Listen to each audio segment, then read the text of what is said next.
So for the last couple months of 2025, I collected some data comparing my grip strength to my one-handed solves. And today I would like to share the results because I think they're pretty interesting. So I guess I'll just chat first a little bit about why I wanted to compare grip and solving in the first place. I've made a video already about like a grip training exercise that I do usually before one-handed solving. My left hand is kind of usually weaker than my right hand when it comes to grip, and I find that grip exercises feel like they make my one-handed solving better. In my day job as well, some of you already know this, but I'm a movement coach. I work with athletes, I work with people in pain, injury, actors, circus performers, basically any and every aspect of movement. I deal with uh, problem solving in that regard. And something that comes up loads and loads and loads of times over and over again is working on people's grip strength for loads of different reasons. And there's tons of good reasons for this. Your brain has more brain cells devoted to the hands than it does for pretty much the whole rest of the body. So if you have somebody who's not moving well, one of the first places to start looking is always going to be the hands. And this, because of this, I've ended up actually creating my own online grip strength course. And to do that, did a lot of research by getting people in and looking at like what things influence their grip strength in real time. What I found from that was that there was indeed a strong correlation between grip strength and dexterity. People who scored highly on grip testing exercises tended to do better with like hand mobility exercises and things like that, and things that required dexterity, tool manipulation, etc. And people who scored lower tended to do worse. And so I guess partly I had a bit of a dollar signs in my eyes and went, "Oh, cool. If I could prove that my grip strength course was good for speed cubing, maybe I'd be able to advertise it a little bit." But I kind of thought that was getting a bit ahead of myself. And the first thing, what would be more interesting, is to see if speed cubing specifically seems to have any kind of correlation, like I was noticing with these hand mobility exercises, and I could collect some data on that. And obviously, this is just me testing on myself, so it's not as kind of rigorous as testing a whole bunch of people, but myself is all that I had. And part of the reason I want to share this is if you're in the position to be able to do this, maybe we can get some more data as well.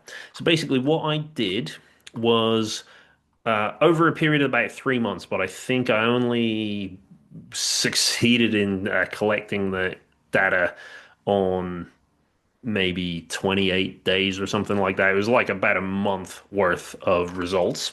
I got one of these is a grip dynamometer, and basically the way it works, I've got it set on quite low. Normally this would be adjusted, so it's quite hard to squeeze here, but you'll squeeze it and it'll tell you how much force you've pulled on the grip. And I would test my left hand, I would test my right hand, and record those results. And then after, I would take an average of 12 one-handed solves, one-handed only because I'm more interested in improving my one-handed times because I know that grip strength seems to work for me for that.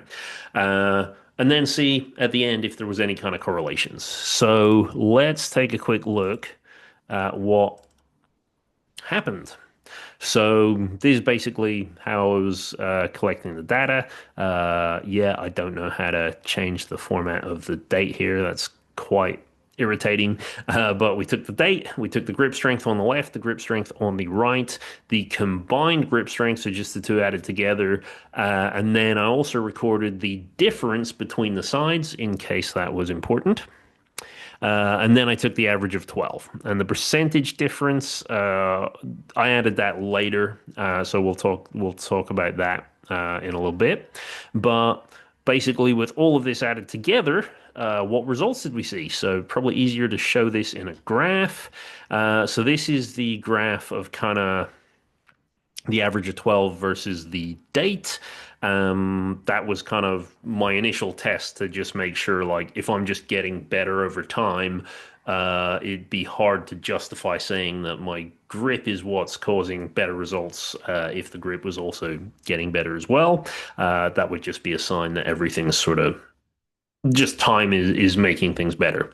However, it doesn't really look like it. It looks kind of like there's a sort of like consistent little band here with a bunch of outliers sitting around it. So I guess because I'm not specifically looking into and practicing one hand so much, uh, there's not really much of an improvement of time. So then we get to the average of 12 versus the left, and this was the first one that I kind of expected that better a better strength reading is going to result in better times. But again, it doesn't really seem like that's the case. Maybe there's some like weird outliers and the tiniest downward trend. Like maybe if I did this for a few more months' time, you might start to see that there is a bit of a trend. But I think that's being pretty generous. The right side as well also seemed pretty scattered. Um, and then I looked at them combined, and then obviously if the left and the right aren't showing much, the combined score not really showing much either. So that was a little bit deflating. But then we have the difference, and check this out. So this seems to be a very clear kind of positive trend in that when the difference between the hands is higher, the times go up. So the wider the difference between the left and the right hand reading, the slower my solves were, and the smaller the difference between the left and the right hand reading, the quicker the solves were. And then we got one little outlier here on the only day where I got a negative number on the difference because my left hand was stronger than the right hand. Um, and that one seemed everything was pretty quick as well. I don't know what to do about that. But yeah, this one actually really seemed like there was a trend there, and that was pretty exciting. I then added the percentage difference to see if that would amplify the reading because if you're just taking the difference, if I'm pretty strong one day, uh, the difference might be bigger, but as a percentage, that might still just be the same, if that makes sense. However, it didn't seem to change too much. If anything, it's a smaller kind of trend there. Um, but from the limited amount of data collected, it does seem to suggest that something that's really important for my solving, at least, is that the grip between the two hands needs to be more consistent. And so, if I was to use this for going into a competition, for example, I could test, my left side versus my right side, and in theory, if I'm getting a big difference between them, if I could do something that would bring the left side up, then this suggests that maybe I'm going to actually get faster times. So I think that's pretty interesting. I think it's pretty cool in terms of an explanation as to why this is. Um, your hands, as I've kind of mentioned, you've got more brain cells for dealing with your hands than you do for most other parts of your body. And because of that, you get quite a bit more kind of neural activation. There's more blood flow going on in the brain if your grip strength is higher, and maybe the possible reason for this is that if you're, solving a cube, you might be just using one hand or you might be using both hands or whatever, but both sides of your brain need to be functioning on a pretty high level. And reduced kind of grip strength suggests reduced sort of cognitive function in that region. That might be a bit of a jump to suggest that, but there is a lot of research around like mental health and grip strength as people get older, cognitive function and grip strength as people get older. So I don't think it's too much of a jump to say that actually, if one side of your brain, so let's say the right side of my brain that controls the left hand, is at a kind of diminished cognitive level, then I'm going to see reduced grip strength as well as reduced cognitive function. And if I can figure out something that can increase the grip strength, that might lead to enhanced cognitive function. So I kind of ran out of time. My goal was to then put that part of the plan into a test for the start of the year. But yeah, things have been pretty crazy work-wise and schedule-wise, so I haven't been able to do that.